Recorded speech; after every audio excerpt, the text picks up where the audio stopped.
어느 글에 보니까 결혼은 판단력의 부족 때문이고 이혼은 인내심의 부족 때문이고 재혼은 기억력의 부족 때문이다라는 글이 있었습니다.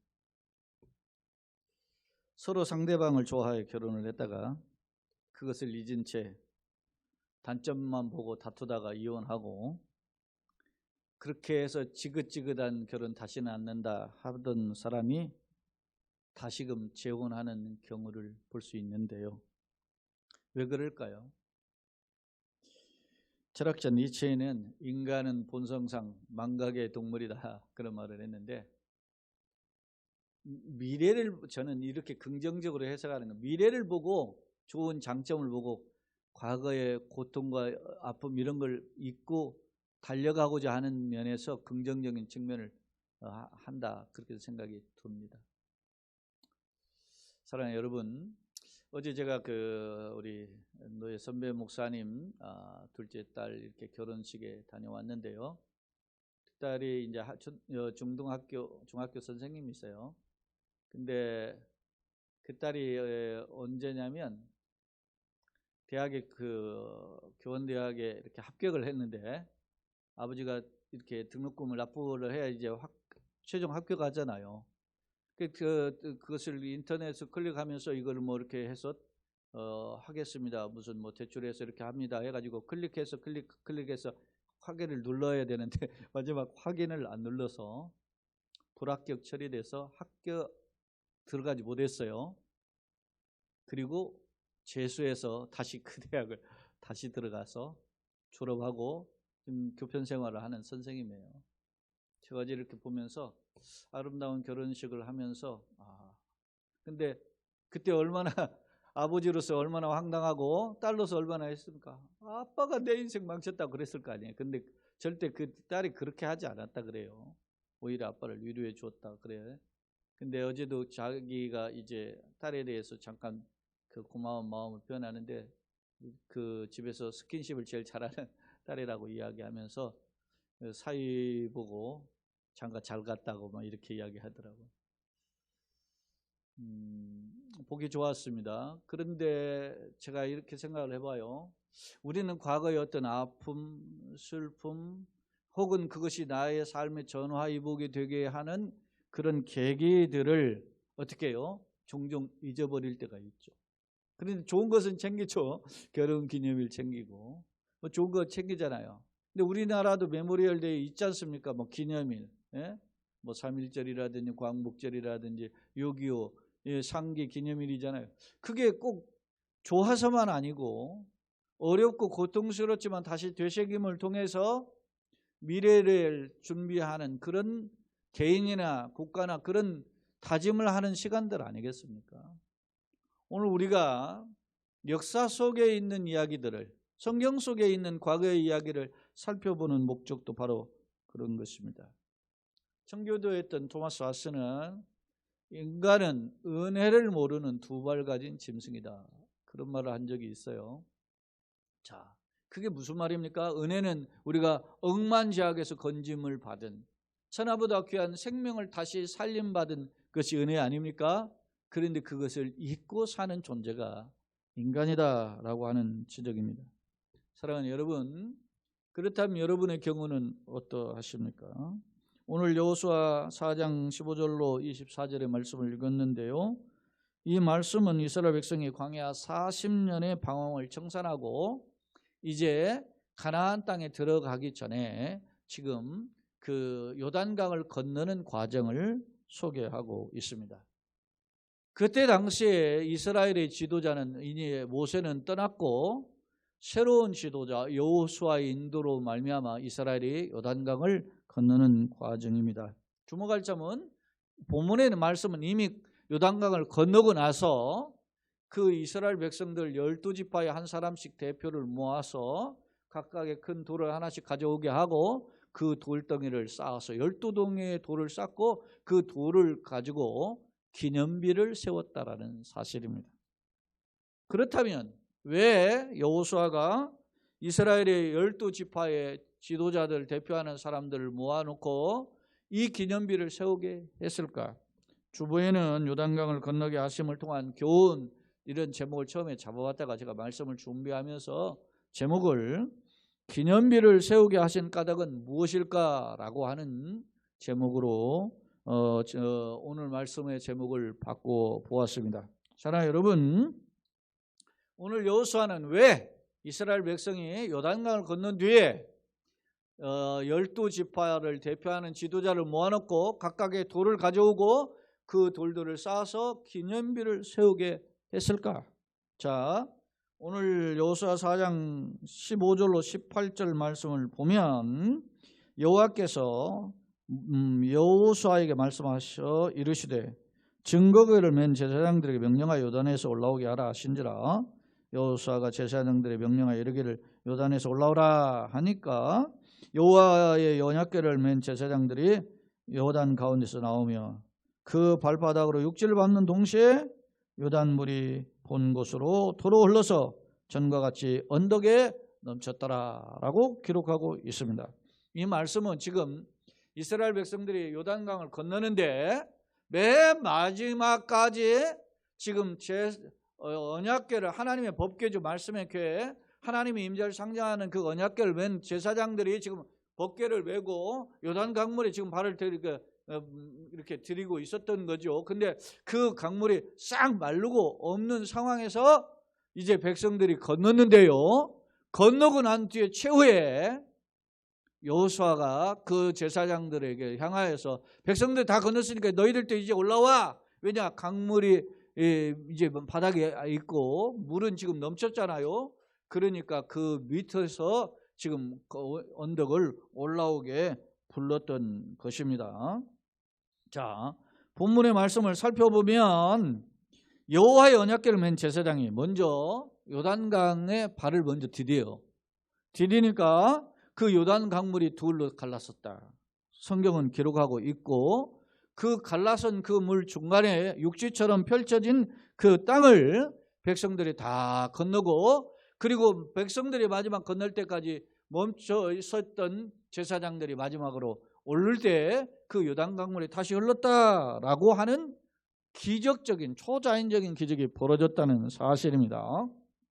자, 이 내용이 사실은 오늘 지금 4장 15절로부터 우리 24절을 살펴보는데 3장 14절에 기록되어 있어요. 3장 14절로 17절을 보면 이미 백성이 요단을 건너려고 자기의 장막을 떠날 때 제사장들은 언약궤를 메고 백성 앞에 나갔다 그랬죠.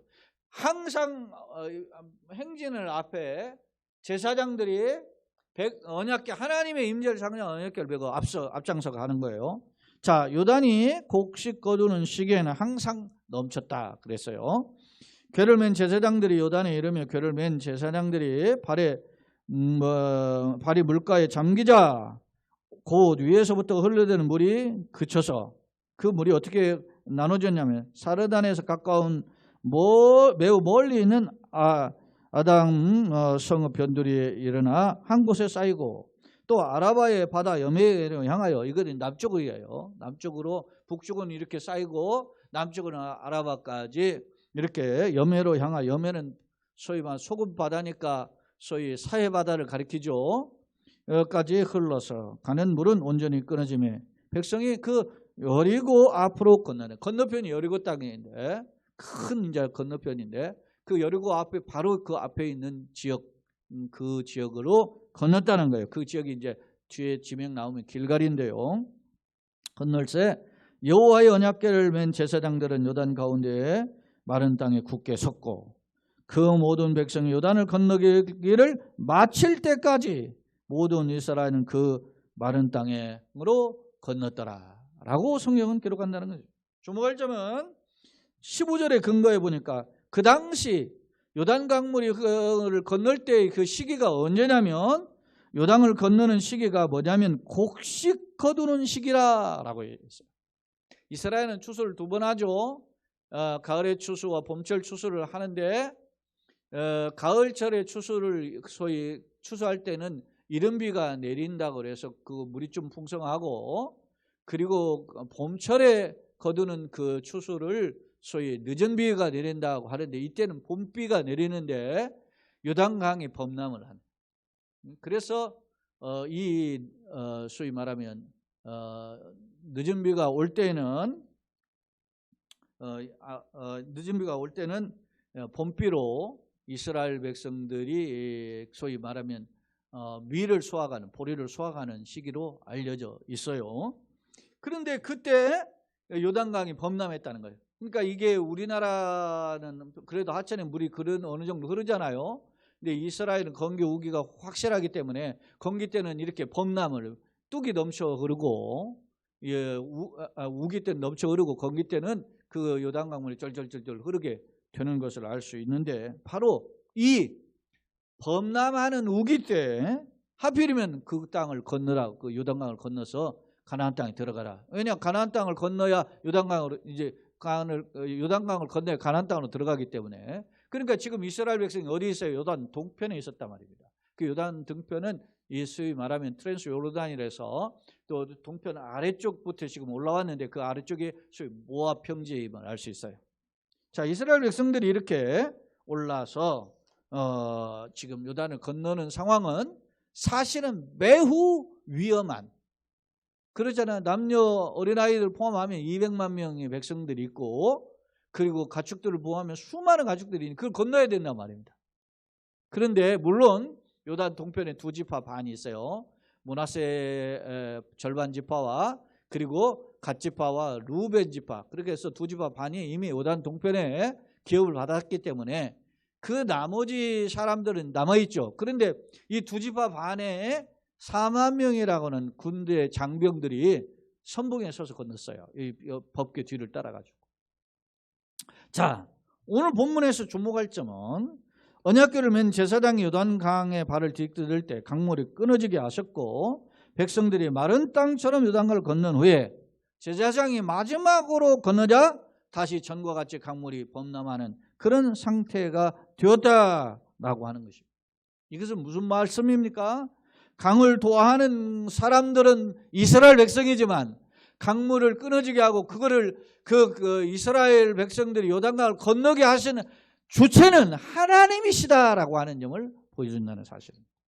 사랑하는 여러분, 많은 사람들이 홍해의 기적을 잘 알고 있어요. 근데 현대인들은 홍해 같은 일들은 전설 따라 삼천리처럼 생각하죠. 그런데 홍해와 같은, 홍해는 이보다 더 큰 바다죠. 어마어마한 홍해의 바다는 홍해를 둘로 봐요. 지금도 소위 말하면 그 시나이 반도에 이렇게 돌출되어 있는 반도가 있는데 이집트에서 사우디아라비아까지 이렇게 돌출된 반도에 만에 홍해를 두 곳으로 봅니다. 하나는 지금 수에즈 운하가 있는 그것을 하나로 홍해로 또 보고, 그리고 시나이 반도와 사우디아라비아에 있는 쪽도 홍해로 보거든요. 그러니까 그 둘 중에 하나라고 생각하는데 역사적 전통적으로는 첫 번째 아카바만 쪽, 그 처음에 수에즈 운하가 오르는 쪽인데 지금 현대 학자들 중에는 사우디아라비아 인근에 있는 그 바다로 보는 경향이 있어요. 근데 아직은 정확하게 결론은 나지 않았는데 어찌됐든 그 바다에 비해서 요단강은 어떻게 보면 소위 말하면 또랑물과 같죠. 그러나 이러한 기적이 벌어진 이유가 뭐냐는 거예요. 범람했다는 거죠. 거기에 물살 안에 들어가면서 휩쓸려 가지고 다 물에 빠져 죽는 상황인데 그 상황에 마른 땅처럼 건널 수 있게 하셨다라는 사실을 오늘 본문에서 보여줘요. 자, 우리가 살펴봤죠. 3장 14절 그리고 우리가 4장 15절로 24절 살펴봤는데 중간에 4장 10절 11절에도 보면은 이 기록이 또 있어요. 그러니까 세 번을 반복해서 이스라엘 백성이 요단 강물을 건넜다라는 것을 반복해서 기록한다는 것입니다. 사랑하는 여러분, 그렇다면 이렇게 세 번씩 이스라엘 민족이 요단강을 건너는 기적을 기록하는 까닭은 무엇일까? 더 나아가서 오늘 4장 1절로 9절에 보면 이스라엘 백성들을 모아놓고 거기에서 돌을 갖다가 쌓는 장면이 기록되어 있는데 기념비를 세우는 장면인데요. 왜 기념비를 세우게 하셨는가 하는 이유가 뭐냐는 것입니다. 자, 제가 빨리 4장 1절로 7절의 말씀을 좀 빠르게 읽겠습니다. 그 모든 백성이 요단강을 건너기를 마침에 여호와께서 여호수아에게 말씀하여 이르시되 백성의 각 지파 한 사람씩 12사람을 택하고 그들에게 명령하여 이르기를 요단 가운데서 제사장들의 발이 굳게 선 그곳에서 돌 12를 택하여 그것을 가져다가 오늘 밤 너희가 유숙할 그 곳에 두게 하라 하시니라. 여호수아가 이스라엘 자손 중에서 각 지파 한 사람씩 준비한 그 12사람 불러 그들에게 이르되 요단 가운데 들어가서 너희 가운데 여호와 앞에 여호와의 궤 앞에 가서 이스라엘 자손들의 지파 수대로 각기 돌 한 개씩 가져다가 어깨에 매라. 이것이 너희 중에 표징이 되리라. 후일에 너희 자손들이 물어 이르되 이 돌들은 무슨 뜻이냐 하거든 그들에게 이르기를 요단물이 여호와의 언약궤 앞에서 끊어졌나니 그 언약궤가 요단을 건널 때 요단물이 끊어졌으므로 이 돌들이 이스라엘 자손에게 영원한 기념이 되리라 하라. 그렇게 명령했던 것이죠. 하나님이 여호수아에게 명령해서 12지파의 대표들을 데려다가 요단강에서 큰 돌을 하나씩 가져다가 어깨에 메고 와가지고 그 돌을 돌무더기를 세워라. 그렇게 했고 이것이 기념비라고 이야기했다라는 것입니다. 다시 말하면 하나님이 여호수아를 통해서 12개의 돌을 세우게 하신 목적이 뭐냐? 그것을 분명히 말씀하셨단 말입니다. 자, 10절을 한번 읽어보겠습니다. 10절, 4장 10절인데요. 같이 한번 읽어봅시다. 또 여호와께서 여호수아에게 명령하사 백성에게 말하게 하신 일 곧 모세가 여호수아에게 명령한 일이 다 마치기까지 궤를 맨 제사장들이 요단 가운데 서 있고 백성은 속히 건넜으며 라고 기록한다는 거죠. 자, 이게 무슨 말입니까? 이스라엘 백성들이 요단강을 건너는데 그때 백성 언약궤를 맨 제사장이 지금 요단강이 지금 발을 딛고 있죠. 그때까지 다 건너는데 그 건너는 과정을 뭐라고 이야기하냐면 모세가 여호수아에게 명령한 일이 다 마치기까지 그러고 서 있으라는 거예요. 이 말은 무슨 말이에요? 이미 모세가 지금 죽고 떠났죠. 비스간산 올라서 떠났습니다. 모세가 없어요. 근데 생전에 모세가 이스라엘 백성들에게 너희는 요단을 건너라 이야기 명령을 한 거예요. 근데 그 명령이 모세의 말이 아니고 하나님의 명령임을 알 수 있어요.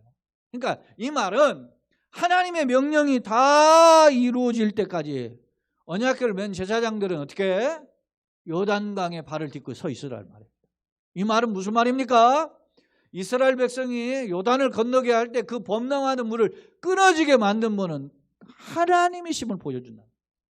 이 말은 역설적으로 하나님은 당신이 약속하신 말씀을 이루기까지 어떤 기적, 초자연적인 능력을 행해서라도 이스라엘에게 은혜를 베푸시는 신실하신 하나님이다. 할렐루야. 하나님은 당신이 말씀하셨다면 내가 약속했다고 가나안 땅을 너에게 줬다. 그런데 그 이스라엘 백성이 그 약속의 땅을 어떻게 해요? 정탐꾼 12명을 보내가지고 탐지했지 않습니까? 탐지해서 보니까 어떻게 해요?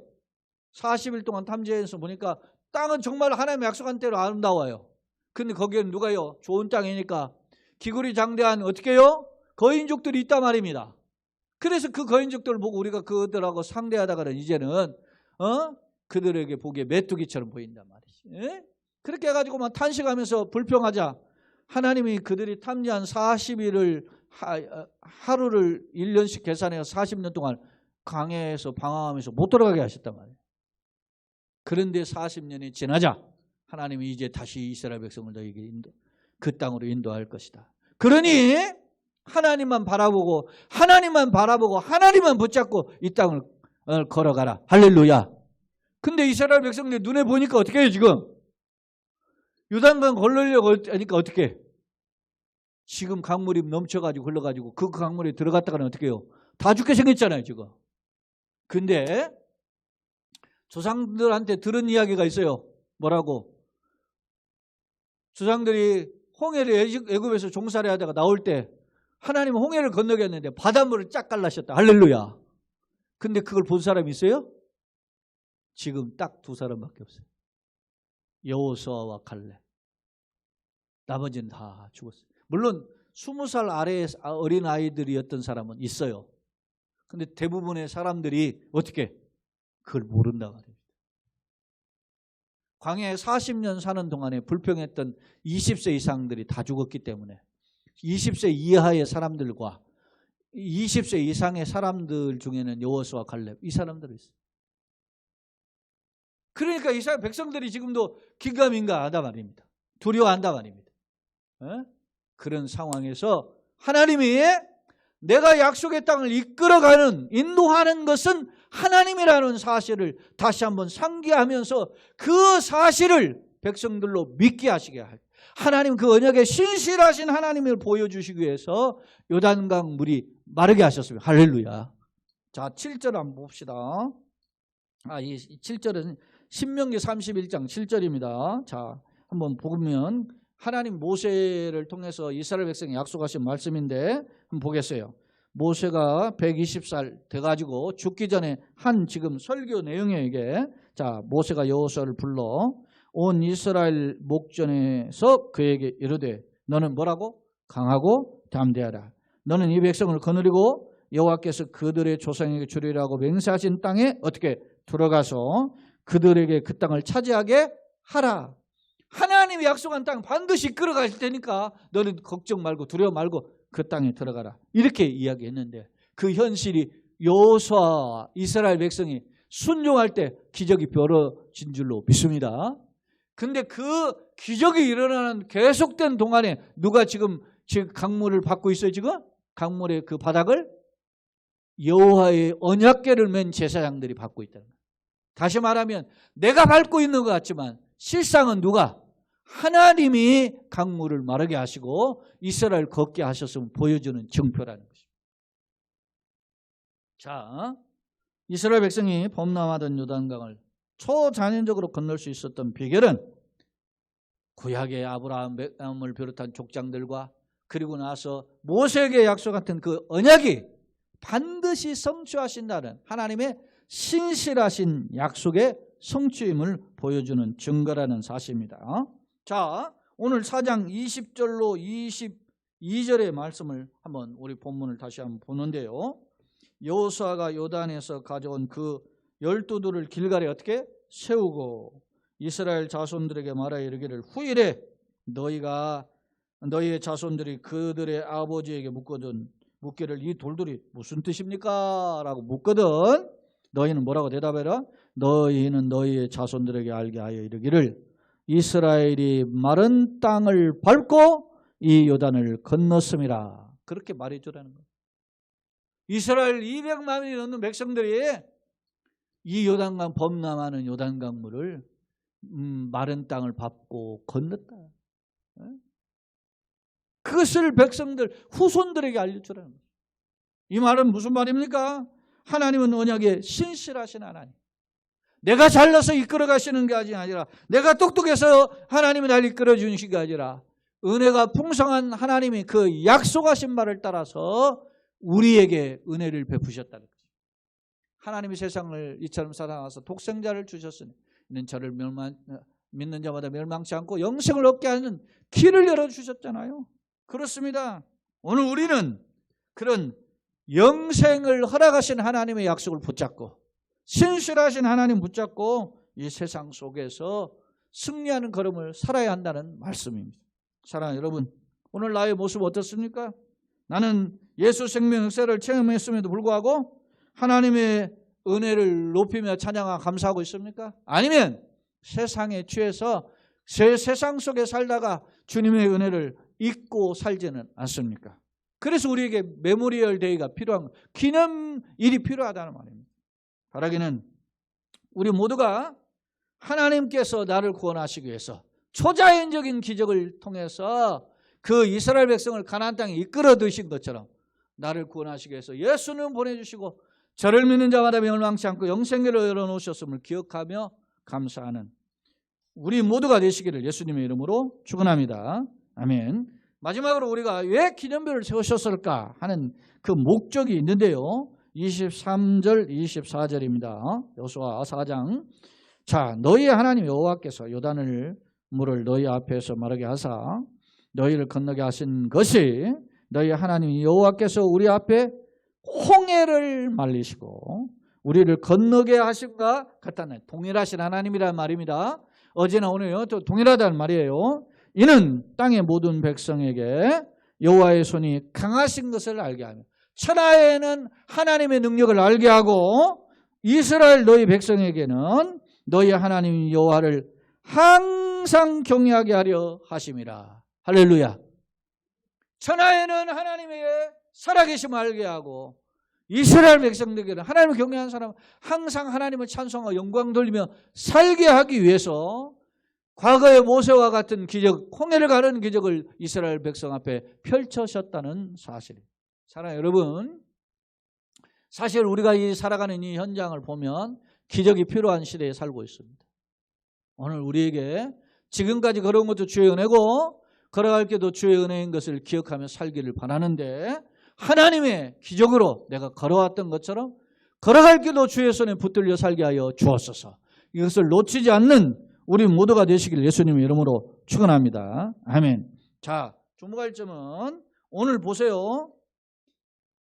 이스라엘 백성들이 건넜을 때 하나님, 모세의 하나님이지만 여호수아의 하나님 되죠. 그러니까 하나님은 어제도 계시고 지금도 계시고 장차도 계실 분임을 보여준다는 거예요. 자, 히브리서 13장 8절에 히브리서 기자는 예수님을 가리켜서 예수 그리스도는 어제나 오늘이나 영원토록 동일하시다 라고 했어요. 예수님은 요한계시록에 뭐라고 해요? 나는 알파와 오메가요, 처음과 나중이고 시작과 끝이라 그러잖아요. 그렇습니다. 예수님은 창조주시고 예수님 마지막 심판주이십니다. 그 하나님을 붙잡을 때, 그 예수님을 붙잡을 때 우리는 세상 끝날 때 나를 구원하신, 나를 택하신 이가 하나님이요, 나를 부르신 이가 하나님이요, 그래 나를 승리케 하셔 요단강을 건너서 주님의 영광의 나라에 들어가게 하시는 도 예수님인 줄로 믿습니다. 세상 끝날까지 내가 너희와 항상 함께 있으리라. 그 예수님의 손에 붙들리는 우리의 걸음이 되기를 예수님의 이름으로 축원합니다. 자, 주목할 점은 4장 19절에 보니까 그날을 기록할 때 첫째 달 10일에 11일이라고 기록하고 있죠. 첫째 달 10일에는 이스라엘의 원력으로 첫째 달을 가리켜요. 이것은 이게 이스라엘 원력이 절기를 성경에 보면 세 가지로 보여야 돼요. 이스라엘 원력, 그 다음에 음력, 그 다음에 태양력, 이렇게 이걸 보여야 돼요. 그러니까 이스라엘 절기로 따지면 우리의 양력으로는 한 100일을 플러스예요. 그러니까 1월 11일이니까 한 100일 플러스하면 4월 중순 이후였음을 알 수 있어요. 그런데 첫째 달 11일에 백성이 요단강에 올라 여리고 동쪽 어디에? 길갈에. 여리고 지금 동쪽 편이죠. 여리고는 좀 더 안으로 서쪽으로 들어가야 돼요. 이스라엘 요단 동편에서 요단강을 건너서 서편으로 들어갔잖아요. 첫 번째 지역이 길갈인데 그 길갈이라는 것도 이스라엘이 이름을 명칭을 붙인 거예요. 근데 자 5장 보세요. 지금 4장 19절은 그렇고 5장 9절에 보면 여호와께서 여호수아에게 이르시되 내가 오늘 애굽의 수치를 너희에게서 떠나가게 하셨다 하였으므로 그곳 이름을 오늘날까지 뭐라고 불렀어요? 길갈이라 불렀어요. 길갈이라고 부른 이유가 있다는 겁니다.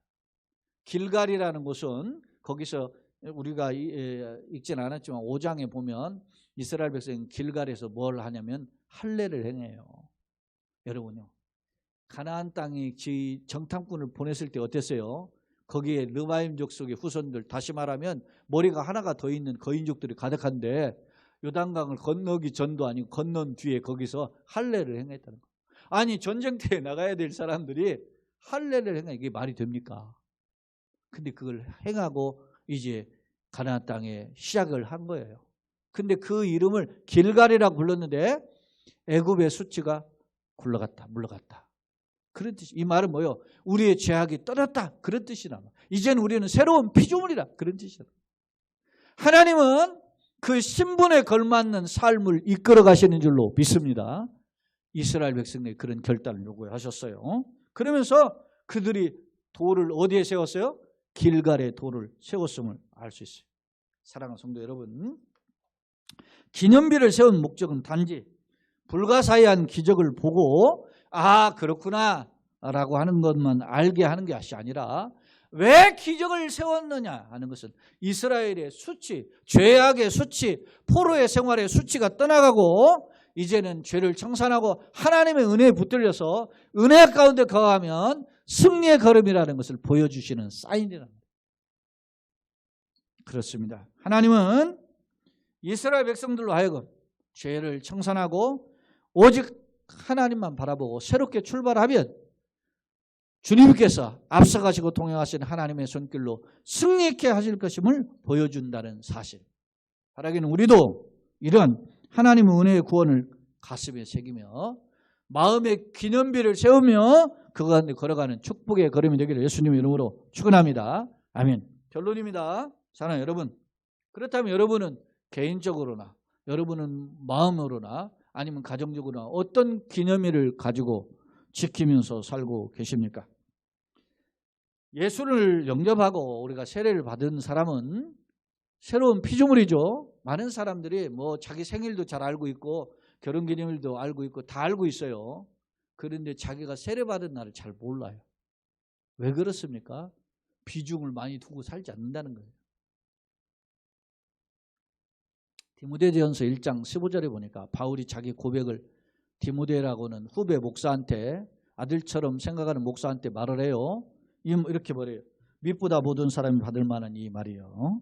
그리스도 예수께서 죄인을 구원하시려고 세상에 임하셨다 하였도다. 죄인 중에 내가 괴순이라. 그렇게 고백해요. 내가 죄인 중에 괴순이라. 자기가 누군지를 분명히 알고 있어요. 그리고 나서 뭐라고 하냐면 17절에 영원하신 왕 곧 썩지 아니하고 보이지 아니하고 홀로 하나이신 하나님께 존귀와 영광이 영원 무궁하도록 있을지어다. 할렐루야.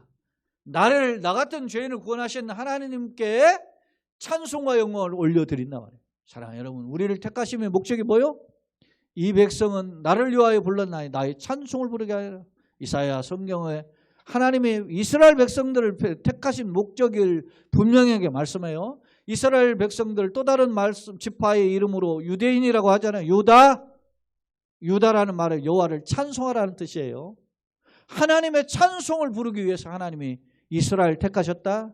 나도 하나님의 찬송을 부르기, 하나님의 영광을 드러내기 위해서 택하셨다는 사실을 기억하고 하나님께 나아가야 됩니다.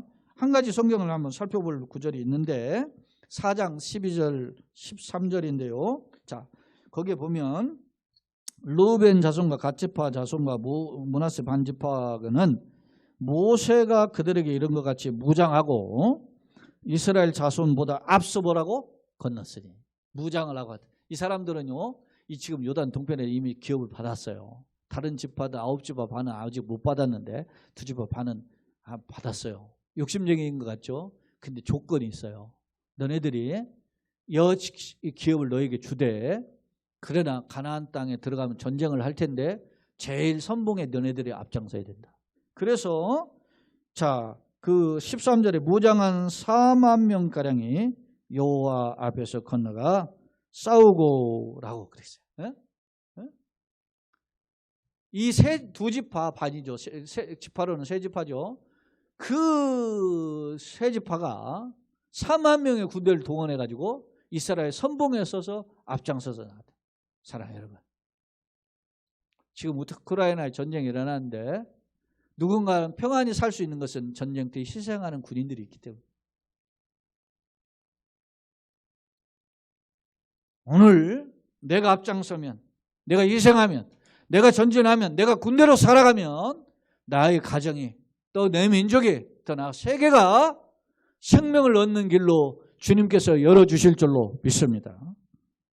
여호수아 4장 14절 오늘 말씀 바로 전절에 읽고 마치겠습니다. 그날에 여호와께서 모든 이스라엘 목전에서 여호수아를 크게 하시며 그가 생존하는 날 동안에 백성이 그를 두려워하기를 모세를 두려워하던 것 같이 하였더라.